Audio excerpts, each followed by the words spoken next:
నమస్కారం. తొలికిరణానికి స్వాగతం. ముందుగా ముఖ్యాంశాలు. రైతు ముంగిట్లో శాస్త్రవేత్తలు ప్రొఫెసర్ జయశంకర్ తెలంగాణ వ్యవసాయ విశ్వవిద్యాలయంచే రాష్ట్ర వ్యాప్తంగా నిర్వహించబడుతున్న అన్నదాతల అవగాహన సదస్సు భాగంగా కార్యక్రమాన్ని లక్నారం గ్రామం తెల్కపల్లి మండలం నాగర్ కర్నూలు జిల్లా యందు గురువారం రోజు నిర్వహించబడడం జరిగింది.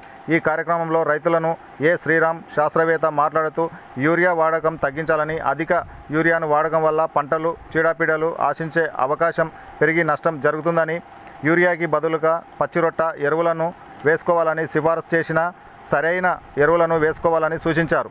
విత్తనాలను, ఎరువులను మరియు రసాయన మందులను డీలర్ల నుండి తీసుకునేటప్పుడు తప్పనిసరి రసీదు తీసుకోవాలని కోరారు. ఈ కార్యక్రమంలో లక్నారం గ్రామ పెద్దలు, రైతులు అధిక సంఖ్యలో పాల్గొన్నారు. రసాయనాలు వినియోగించండి, నేల తల్లి ఆరోగ్యాన్ని కాపాడండి, రసీదులను భద్రపరచండి, కష్టకాలంలో నష్టపరిహారాన్ని పొందండి, సాగునీటి ఆదా చేయడము, భావితరాలకు మనము దాన్ని అందించడము, పంట మార్పిడి దాని ఆవశ్యకత, ఇంకోటి చెట్లను పెంచాలి, పర్యావరణాన్ని రక్షించాలి. ఈ 6 అంశాల మీద మనకు రైతుల ముంగిట్లోకి వెళ్ళి మనం ప్రధానంగా వాళ్ళని అవగాహన కల్పించాలన్న ఉద్దేశంతో నిర్వహించినటువంటి కార్యక్రమం ఇది. దీంట్లో ప్రధానంగా నేను మాట్లాడదలుచుకున్నటువంటి అంశం ఏంటిదంటే, ముందుగా యూరియా వాడకం. యూరియా వాడకాన్ని తగ్గించాలి. రైతు సోదరులు అంటే నార్మల్గా మనం యూరియా ఎందుకు వేస్తాము? పంటకి ఎందుకు వేస్తాం యూరియా? యూరియా ఉపయోగం ఏంటిది? చేను పచ్చదనం పెరుగుతుంది. ఏంటిది అంటే, మనకు ఒకవేళ మనం చూస్తాము పంట వేసినాము, సరిగా నాటుకోలేదు, అవునా కదా, కొంత మనకు పసుపు రంగులో ఉన్నది, కొంత సరిగా అది పచ్చదనానికి రాలేదు. అప్పుడు ఏం చేస్తాం? ఆటోమేటిక్గా తీసుకోపోయి యూరియా చల్లుతాం. ఏదైనా మనం కొంచెం సరిగా అనిపించకపోతే ఏం చేస్తాం? ఆటోమేటిక్గా మనం చేస్తున్నటువంటి పని ఏంటిది? యూరియా వేసుకోవడం. మనకి ఏదైనా కానీ అంటే మనం తీసుకున్నటువంటి ఆహారం కానీ, లేకపోతే మొక్కకి ఇచ్చేదైనా ఏదైనా కానీ మనం తీసుకున్నటువంటి మోతాదునే తీసుకోవాలి. అంతకంటే ఎక్కువ తీసుకుంటే ఏమవుతుంది? సాధారణంగా మనుషులు అయితే ఏమైతే ఉమ్మకాయ అంటే ఏమైతే లావ్ అయిపోతారు, ఆ తర్వాత ఆరోగ్య సమస్యలు వచ్చేటువంటి అవకాశం ఉంది. అదేవిధంగా యూరియా అనేది ఏంటిది? మొక్క పెరుగుదలకు ఉపయోగపడుతుంది. దానికి ఎంత అవసరమో అంతే ఇవ్వాలి. కాదని చెప్పి మనం ఎక్కువ ఇచ్చినా మనకు ఏమవుతుంది? అది పెరగాల్సినటువంటి దానికంటే ఎక్కువ పెరుగుతుంది. పెరగదని కాదు, కానీ పెరగాల్సిన దానికంటే ఎక్కువ పెరుగుతుంది. ఆ ఎక్కువ పెరిగినప్పుడు ఏమవుతుంది? ఎప్పుడైతే ఆ వయసు తగ్గట్టు పెరగకుండా ఎక్కువ పెరగడం వల్ల దానిలోపల ఏమవుతుంది? మనం ఎక్కువ యూరియా వేస్తాం, తీపిదనం పెరుగుతుంది. తీపిదనం పెరిగినప్పుడు ఏమవుతుంది? ఎక్కువ చీడపీడలు వస్తుంది.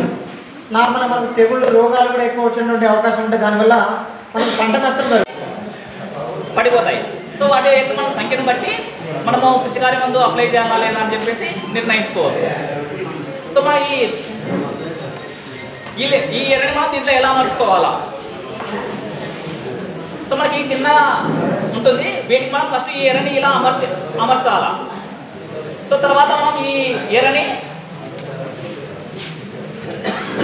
ఇక్కడ మన చిన్న రంధ్రం ఉంటుంది, ఇక్కడ చిన్నది, మనకి వీటిలో అమర్చాలి వీటిని.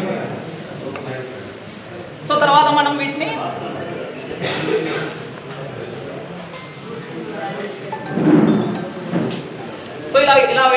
ఇలా ఉంచిన తర్వాత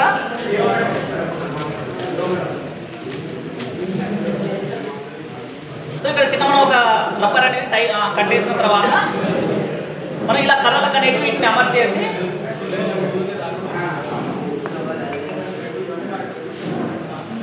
సాయిల్ కలెక్షన్ అంటే నేలలో మట్టిని కలెక్ట్ చేసే విధానం. అది ఎందుకు కలెక్ట్ చేస్తామంటే మనం దాంట్లో పోషకాలు ఎన్ని ఉన్నాయని తెలుసుకోవాలి. పోషకాలు మన పంట వేసేటప్పుడు ఎన్నెన్ని పోషకాలు ఉన్నాయి, దాన్ని బట్టి నెక్స్ట్ మనం ఏవేవి వేసుకోవాలి, ఏవి ఎక్కువ వేసుకోవాలి, ఏవి తక్కువ వేసుకోవాలని తెలుసుకోవడానికి సాయిల్ కలెక్షన్ మట్టిని ఇలా సేకరిస్తాం. ఫస్ట్ ఎలా సేకరించాలంటే, మనకు ఒక ఎకరం నేల ఉందంటే ఎకరం నేలలో 8 నుంచి 10 ప్లేస్లు సెలెక్ట్ చేసుకోవాలి. ఒకటే దగ్గర తీసుకోవాలి, మొత్తం ఒక్క దగ్గర తీసుకోకుండా మొత్తం మన ఒక్క ఎకరం కవర్ అయ్యేటట్టు 8 నుంచి 10 ప్లేసెస్లలో మనం మట్టిని సేకరించాలి.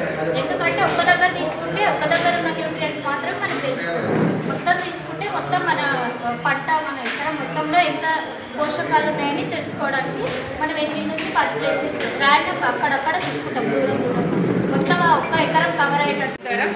ఈరోజు ఇక్కడ మన గ్రామంలో రైతు ముంగిట్లో శాస్త్రవేత్తలు అనే అంశం మీద మనకి యూనివర్సిటీ నుంచి, పాలెం నుంచి వచ్చినటువంటి శ్రీరామ్ సార్ గారికి, అలాగే రాజారెడ్డి సార్ గారికి, మన సింగిల్ విండో డైరెక్టర్ సార్ అలాగే మా ఏఈఓ అలాగే డైరెక్టర్ హుస్సేన్ గారికి అందరికీ కూడా నమస్కారం. నా పేరు నర్మదా, మండల వ్యవసాయ అధికారిగా ఇక్కడ పనిచేస్తున్నాను. మీ గ్రామానికి ఇంతకుముందు కూడా రావడం జరిగింది. మన సాయిల్ శాంపిల్ కలెక్షన్స్ వాటి మీద వచ్చున్నాము. అయితే ఇప్పుడు ఏంటి అంటే ప్రతిసారి మనకి వానాకాలం అంటే మన పంట సాగు కంటే ముందుగా కొన్ని కార్యక్రమాలు చేపడుతూ ఉంటుంది గవర్నమెంట్.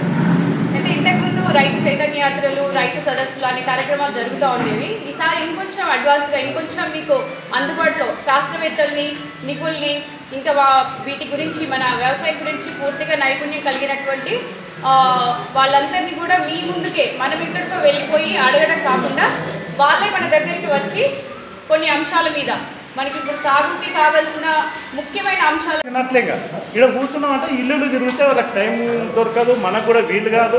అందరం పనులు ఉండేటోళ్ళం కాబట్టి ఒక దగ్గర సమావేశం కావడం అంటే రైతులందరూ మన ఇంటి దగ్గరికి వచ్చినట్టే, శాస్త్రవేత్తలు మన వాకిట్లకు వచ్చినట్టే. ఈ సమావేశం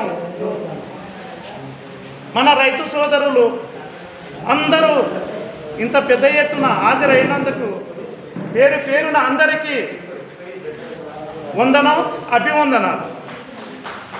మరి అదేవిధంగా వేదిక పైన ఉన్నటువంటి మన ఎక్స్ సర్పంచ్ గారు భూషణ గారు, మరి అదేవిధంగా ఏఈఓ శ్రావ్య మేడం గారు, మరి అదేవిధంగా పై వ్యవసాయ అధికారుల సమక్షంలో వేదిక పైన ఉన్నటువంటి అందరికీ మన గ్రామం రైతుల తరపున, మన గ్రామం తరపున వారి అందరికీ హృదయపూర్వకంగా కృతజ్ఞతలు చప్పట్లతోటి తెలియజేసుకోవాలని నా యొక్క మనవి. మరి ఈరోజు కార్యక్రమం మన లక్నారం గ్రామంలో శాస్త్రవేత్తలు రైతు ముంగిట్లో అవగాహన సదస్సు ముంగిట్లో శాస్త్రవేత్తలు అనే కార్యక్రమానికి ఇచ్చేసిన మన ప్రొఫెసర్స్ డాక్టర్ శ్రీరామ్ గారు మరియు డాక్టర్ రాజారెడ్డి గారు, అదేవిధంగా మన అగ్రికల్చర్ ఆఫీసర్ నర్మదా మేడం గారు, మరియు నా తోటి డైరెక్టర్ భూషణ గారు, మీ ఏఈఓ గారు, మరియు గ్రామ పెద్దలు, రైతులు అందరికీ నా యొక్క నమస్కారం. ఈరోజు ఈ రైతు ముంగిట్లో శాస్త్రవేత్తలు అనే కార్యక్రమం డాక్టర్ జయశంకర్ తెలంగాణ విశ్వవిద్యాలయం వారి ఆధ్వర్యంలో జరుగుతున్నది. దానికి సంబంధించి మన పాలెం అగ్రికల్చర్ యూనివర్సిటీ నుంచి మన పెద్దలు శాస్త్రవేత్తలు ఇచ్చారు. ఈ కార్యక్రమం మన తెలంగాణ ప్రభుత్వము, ప్రజాపాలన ప్రభుత్వము చాలా ప్రతిష్టాత్మకంగా తీసుకున్న కార్యక్రమం. ఈ కార్యక్రమం గత ప్రభుత్వాలు ఎవరు నిర్వహించలేదు. ఈ కార్యక్రమము మీకు డిస్కస్ చేసాము. ప్రతి దాని గురించి కూడా పోతుంది. పప్పు దినుసుల పంట వేసుకోండి, నేల సారాన్ని పెంచుకోండి. ఇప్పుడు ఏమవుతుందంటే ఒకప్పుడు కందులు బాగా వేసేవాళ్ళు, కానీ ఇప్పుడు వేస్తున్నారు ఎవరైనా కందులు? కనీసం మన ఇంటి పూర్తి కూడా వేసుకోవట్లేదు ఎవరు కందుల్ని. ఎందుకు అంటే కందులు వేస్తే అది ఎక్కువ కాలం పంట. పత్తి సార్లలో కందులు వేసేవాళ్ళు ఒకప్పుడు. ఇప్పుడు ఏంటి అంటే ఆ కందులు వేస్తే ఎక్కువ రోజుల పంట కాబట్టి అది తీసేసి ఇంకో పంట వేసుకోవడానికి మనకు వీలు అవ్వట్లేదు అనే ఉద్దేశంతోన కందులు ఎవరు అంతర పంటగా వేసుకోవట్లేదు. అవునా కాదా? కానీ మనము పప్పు దించిన పంటలు వేసుకోవడం వల్ల మనం నేల సారాన్ని మనకు తెలియకుండా మనమే పెంచుకుంటాం. ఎందుకు అంటే పప్పు దించుల్లో గాలిలో ఉన్న నత్రజనిని తీసుకునే శక్తి ఉంటుంది, రైజోబియం ఉంటుంది వాటిలో. అవి మన పొలంకి సారాన్ని చెట్టు అనేది కాపాడుతాయి. సో అదేవిధంగా ఏమైతే మనకి మనం పండ్ల మొక్కలు కానీ, లేదంటే వెదురు మొక్కలు కానీ, టేకు కానీ ఇవన్నీ నాటుకోవడం వల్ల మనకి అధిక ఆదాయం వస్తుంది. నేరేడు చెట్లు, మన పొలం కట్టబట్టి నేరేడు చెట్లు కానీ, సో ఇవన్నీ నాటుకోవడం వల్ల మనకి ఏమవుతుంది, మనకు పంట లేనప్పుడు ఆఫ్ సీజన్లో మనకి ఆదాయం వచ్చే అవకాశం ఉంది. సో మనకి ఇవన్నీ మీకు తెలుసు, బట్ అవగాహన కోసం మీకు పొలం వేసే ముందర ఈ కార్యక్రమాన్ని మీకోసం నిర్వహించబడుతుంది. సో నాకు ఈ అవకాశం ఇచ్చిన అందరికీ ధన్యవాదాలు.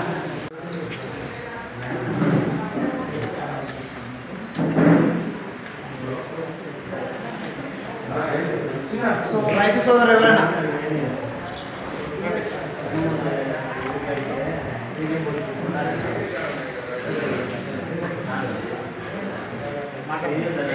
పొలాలు ఎక్కువ ఉంటాయి.